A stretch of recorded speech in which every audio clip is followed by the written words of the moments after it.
Where do you see Embiid now? Well, I think their teams are still waiting for the surgery. He's going to have surgery today, and they'll get the medical records back from the doctor about Embiid. But I was surprised to find out that teams as high as Philadelphia at 3, Orlando at 4, Boston at 6 are still looking at Embiid. Once Jabari Parker's off the board, once Andrew Wiggins off the board, and likely once Dante Exum's off the board, he is such a great prospect.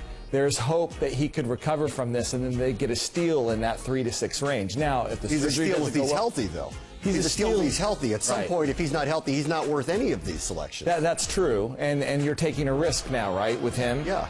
But people do recover from the surgery. Zydrunas Ilgauskas recovered from the surgery. Michael Jordan had the same surgery his second year in the league.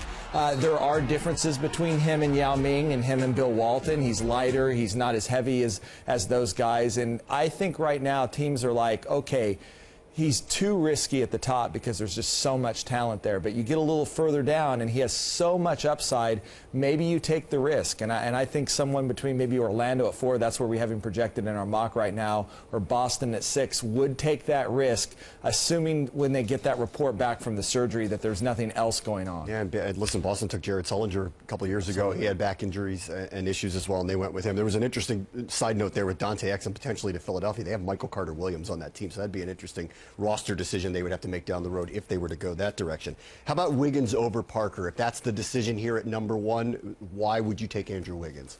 I think Andrew Wiggins is the compromise candidate. I think Brian was right that Jabari Parker's the most NBA ready of the prospects that are there. But I think Andrew Wiggins has the most upside, and he was more ready than Joel Embiid. He can come in and play elite level defense right now. That's something that Jabari Parker can't do. I think he's a better fit on the Cleveland Cavaliers' current roster right now. They already have gunners. They have Kyrie Irving. They have Dion Waiters. They have guys who can score the basketball. They were terrible defensively last year.